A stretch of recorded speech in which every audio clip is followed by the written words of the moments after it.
Hello friends, नमस्ते। कैसे हैं आप सब? एक बार फिर से आपका स्वागत है मेरे इस यूट्यूब चैनल में जिसका नाम है होप मत छोड़िए। दोस्तों, मुझसे बहुत सारे सवाल किए गए हैं और पूछा गया है कि मेरा टाइम टेबल क्या रहा जब मैं तैयारी कर रही थी, कितने घंटे मैंने पढ़ाई की और घर के काम रहते हुए मैंने घर के काम और अपनी पढ़ाई को कैसे मैनेज किया। तो मैं इन सभी सवालों के जवाब आज इस वीडियो में दूंगी। आज का ये वीडियो बहुत ही महत्वपूर्ण होने वाला है और आप भी इससे लाभ ले सकते हैं। मेरे कुछ ओपिनियन हैं जिनको कि आप जानकर उसके अनुसार आप अपना स्टडी करके और कुछ लाभ ले सकते हैं। तो चलिए वीडियो शुरू करते हैं।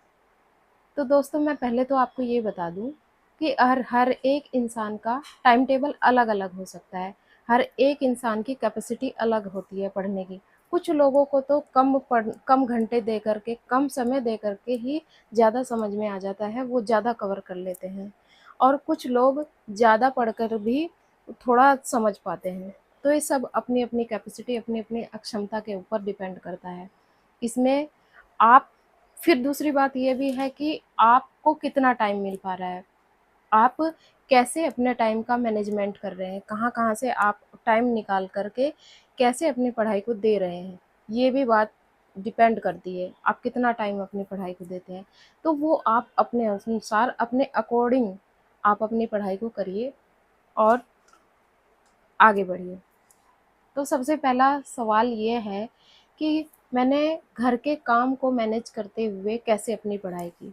दोस्तों देखिए, मैं हाउसवाइफ तो थी ही, लेकिन साथ-साथ में एक स्कूल में भी पढ़ा रही थी और स्कूल में पढ़ा रही थी, तो मैंने कैसे अपने टाइम को मैनेज किया। सुबह स्कूल जाना, मेरे बच्चे भी थे, बच्चों को स्कूल भेजना, फिर वहाँ से आना, वहाँ से आकर के घर के काम करना, फिर थोड़ा आराम भी करना, ऐसे-ऐसे। तो मैंने अ, हाउसवाइफ होते हुए भी मैंने अपनी पढ़ाई को कैसे किया। दूसरी बात ये है कि मैंने कोई कोचिंग ली या सेल्फ स्टडी की। तो इसका आंसर है कि मैंने सेल्फ स्टडी की है, मैंने कोई कोचिंग नहीं की है। और देखिए दोस्तों, मेरे पास इतना टाइम नहीं था कि मैं कोचिंग कर लूँ, या फिर मुझे इतना इंटरेस्ट नहीं था कोचिंग करने में। तो मैंने खुद से ही अपनी पढ़ाई की है। मैंने केवल यूट्यूब का सहारा लिया है। उस पर कुछ चैनल थे जिनको मैं देखती थी और उनका मुझे बहुत ही ज़्यादा फ़ायदा हुआ है, उन यूट्यूब चैनल का। तो मैंने सेल्फ स्टडी की है, सेल्फ स्टडी करके ही मैंने सरकारी जॉब ली हैं 2। आज मैं अपनी एलटी ग्रेड की जो जॉब ली है उसके बारे में आपको बताऊँगी कि मैंने कितना घंटा पढ़ाई की है। दोस्तों, जब मैं स्कूल जाती थी सुबह, जैसे मेरा स्कूल 7:30 बजे का था गर्मी के टाइम में, तो मैं सुबह 5:30 बजे या 5 बजे उठ जाती थी। 1 से डेढ़ घंटा अपनी पढ़ाई को देती थी। उसके बाद फिर मैं अपने घर के सारे काम, नाश्ता, खाना बना कर के स्कूल जाती थी। स्कूल में भी मुझे खाली जो घंटी मिलती थी, तो मैं उसमें अपनी पढ़ाई कर लेती थी। 1 से डेढ़ घंटा, 2 घंटा मेरी पढ़ाई वहाँ भी हो जाती थी। उसके बाद फिर मैं घर आती थी, घर के काम करके, कोई मेड नहीं थी मेरे पास, घर के काम करके, दोपहर का खाना बना करके फिर मैं पढ़ाई करती थी। 1 घंटा या 2 घंटा मुझे पढ़ाई करनी थी। फिर मैं थोड़ा आराम करती थी, फिर शाम का चाय वग़ैरह और उसके बाद फिर पढ़ाई करना। पढ़ाई के बाद फिर अपना घर का काम, भई खाना बनाना और उसके बाद रात को फिर मैं जब भी मुझे टाइम मिलता था 2 घंटे तो ज़रूर पढ़ती थी। तो ऐसे-ऐसे करके मैंने 5 से 6 घंटे पढ़ाई की है डेली। और फिर अब इसमें दूसरी बात है कि यूट्यूब का मैंने कितना मतलब सीखा, कितना योगदान रहा। यूट्यूब से मैंने काफ़ी सीखा है, क्योंकि मेरे मैंने कोई कोचिंग तो नहीं ली थी, इस वजह से मुझे यूट्यूब से भी पढ़ना पड़ रहा था। तो यूट्यूब से मैंने काफ़ी कुछ सीखा है। मुझे कुछ चैनल थे जिनके जिनसे मैंने काफ़ी कुछ मतलब सीख लिया।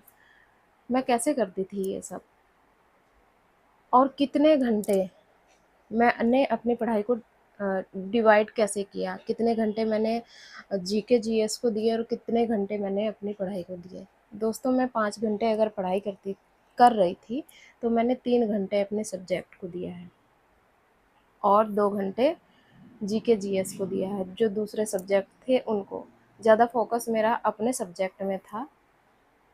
और मैं आपको भी कहती हूँ कि फोकस हमेशा अपने सब्जेक्ट पर ज़्यादा रहना चाहिए। दूसरों भी वो देना चाहिए, लेकिन अपने सब्जेक्ट को ज़्यादा टाइम देना चाहिए। तो मैंने ऐसे ही किया, ज़्यादा टाइम दिया है। यूट्यूब को मैंने, अगर मैं खाना बना रही हूँ, रोटी बना रही हूँ, तो उस समय भी मैं अपने सामने रख लेती थी अपना मोबाइल फ़ोन और उस पर कुछ ना कुछ लेक्चर मैं किसी ना किसी यूट्यूब का सुनती रहती थी। अब बात ये आती है कि मैंने कैसे पढ़ाई की, मैंने अपने सब्जेक्ट को कैसे मैनेज किया, कहाँ-कहाँ किन किताबों से मैंने पढ़ाई की। तो दोस्तों, मैंने जो है, मैं आपको भी बता दूँ कि सबसे पहले तो आपके ओल्ड पेपर, जो पुराने ईयर के क्वेश्चन पेपर होते हैं, वो मार्केट में मिल जाते हैं। मैंने भी लिए थे उनको, उनको बहुत अच्छे से लगाया मैंने, कई-कई बार लगाया। उसके बाद फिर प्रैक्टिस सेट लिए थे। प्रैक्टिस सेट को लगा-लगा कर देखती थी कि कितना मतलब 125 में से 150 क्वेश्चन में से मैं कितना सोल्व कर पाती हूँ। तो प्रैक्टिस सेट को मैंने बार-बार किया। दूसरी बात ये है कि मैं सोशल साइंस से असिस्टेंट टीचर हूँ एलटी में।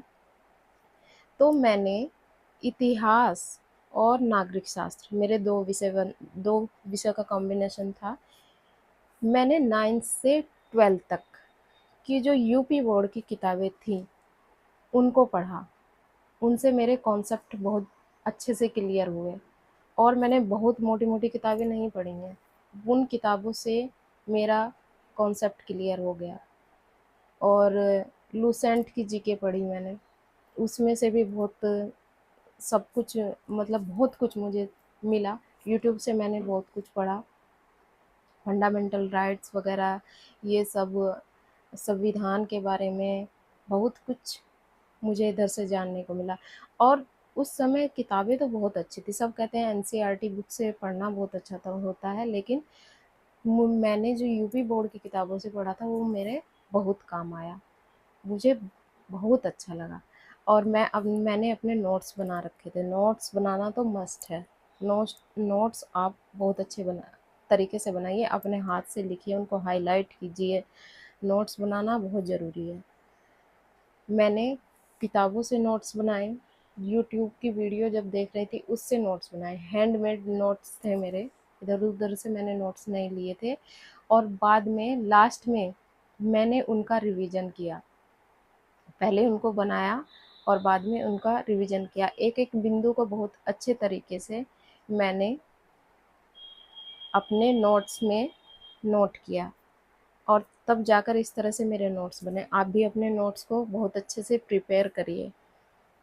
अगर आप कोचिंग ले रही हैं तो कोचिंग वाले तो इतना अच्छा मटेरियल आपको दे देते हैं, आपको इधर उधर दौड़ने की फिर ज़रूरत नहीं पड़ती है। आप उन्हीं जो वो पीडीएफ देते हैं, उन्हीं की पीडीएफ को फिर नोट्स बना लीजिए। साथ के साथ जो क्लास आपको डेली मिल रही है उसका डेली नोट्स बना लीजिए।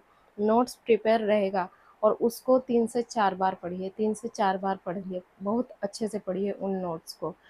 फिर बाद में आपको जब आपका एग्ज़ाम पास में आने वाला रहेगा तो आपको केवल क्या करना रहेगा, केवल उनका रिवीजन करना रहेगा। तो नोट्स बहुत अच्छे से बना लीजिए। और आप किसी भी एग्ज़ाम की तैयारी कर रहे हैं तो उस एग्ज़ाम के जो पुराने पेपर हो चुके हैं, उन पेपर को खरीदिए। पुराने 10 साल तक के पेपर आप ले लीजिए अगर आपको मिल रहे हैं मार्केट में। आजकल तो बहुत आसानी से मार्केट में अवेलेबल हैं पुराने सालों के पेपर, उनको खरीदिए और उनको बहुत अच्छे से लगा डालिए। कई-कई बार उनको करने की कोशिश करिए, क्योंकि मैं आपको बता दूँ कि उसमें से लगभग-लगभग आपको 25 से 30 क्वेश्चन आपको आपके एग्ज़ाम में ज़रूर मिलते हैं। पिछले प्रीवियस ईयर के क्वेश्चन पेपर से बहुत लाभ होता है।